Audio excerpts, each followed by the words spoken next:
My love for pro wrestling started as a kid. I couldn't calm down when I was a kid. I was a hyper kid. And my poor, beautiful mother, hey, Ma, she had to calm me down. And the only way she could calm me down was putting in wrestling tapes.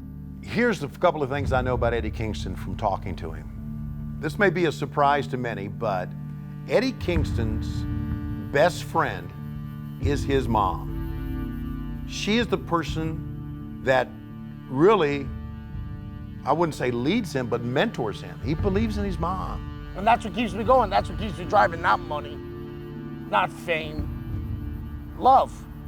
18 years of grinding in this business, Eddie Kingston has been through the ringer. He's been chewed up and spit out, as bad as anybody I've ever seen. But he had the respect of his peers, and he wants to throw all that away and embrace bitterness. You want anger to be constructive, not destructive. I wrestled the world's champion, Jon Moxley, and he put me in the bulldog choke. And guess what I did not do? I did not tap. The difference between me and Eddie Kingston is I accept responsibility for my actions. I accept responsibility for my mistakes.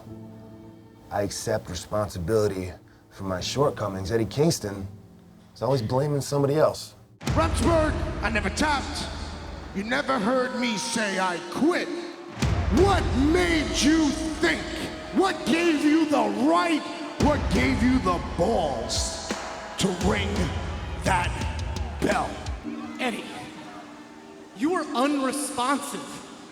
I know you 18 years, you can't text me, call me all week. You want to bring me out here? You know my wife, my kids, right? Right, we go back. Yeah, okay. So that's our personal life, but here when we're in the ring, that's our professional life. And when you're in a world title match on national television, we're at work. And it's my job to protect you from yourself.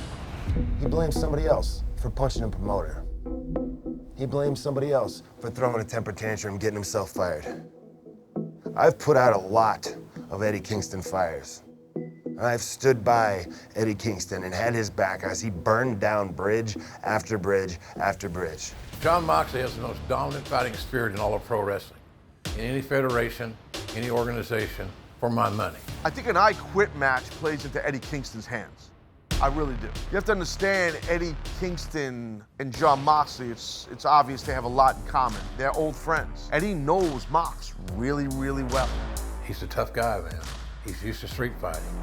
And that's the thing that he can do, is that Eddie Kingston can match fighting, striking, as close as anybody we've got in AEW with Jon Moxley. I think it's a classic match because of their backgrounds and their careers. So similar.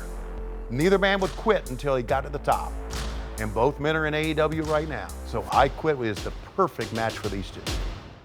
No one's got up in Mox's face. See, I enjoy this. I enjoy being put through hell. You wanna know why? Because I believe it's God's way of punishing me for all the things I've done in my life. You know better than anybody. There is no greater pain that you feel down deep, twisting in your guts. No greater pain than losing a friend. Than watching that friend turn their back on you. Watching that friend change right before your eyes. Listening to that friend talk about how everything that you're proud of in your life, in your career, everything you have earned, through nothing but hard work and sacrifice. Listening to that friend make you feel bad about it, make you feel guilty about it, throw it back in your face. It's not personal. I just want to beat his ass a little bit for forgetting people like me. Some of us aren't here no more. Some of us has passed away. Because either drugs, alcohol, or because of pro wrestling. Mox forgot those people. You know, some might think it's a huge underdog story with Eddie Kingston and Jon Moxley. I don't think it's underdog. I think it's two guys that kind of came up the same way, and one veered off into the big bright lights, and the other one kind of stayed here. You know, now they're even again.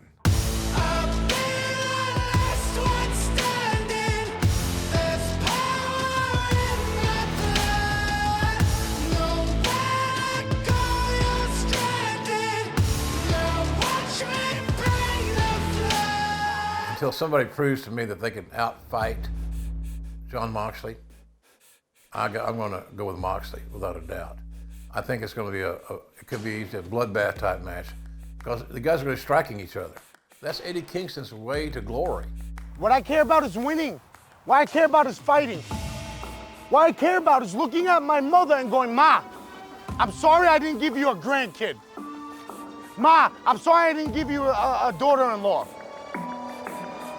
That's why I want to tell her sorry. Sorry, but look what I have. Look what I did this for, and it's the AEW World's Heavyweight Championship. If Eddie Kingston became the AEW World Champion, it would be one of the great stories of wrestling in the last 5 to 10 years, I would think, because of his determination, because of where he came from. When he's in a situation when he can't escape, he will be all alone. And finally, there will be nobody else to blame. There will be no excuses. There will be no promoter to punch out. There will be no tantrum to throw. There'll be absolutely nothing you can do but accept the fact that you are going to say, I quit. And repent for your actions. You know what I'm representing? I'm representing every mutt that's out there. I'm representing everybody who said, hey man, you're too fat. Hey man, you got a bad attitude. Hey, you'll never make it. This is for the kid on the street corner on East 237. Just hanging out thinking, man, I gotta get out of this neighborhood. This is for you. And for all the people that don't like it, or for all the people I'm not doing it for, in all honesty, including you, John, you.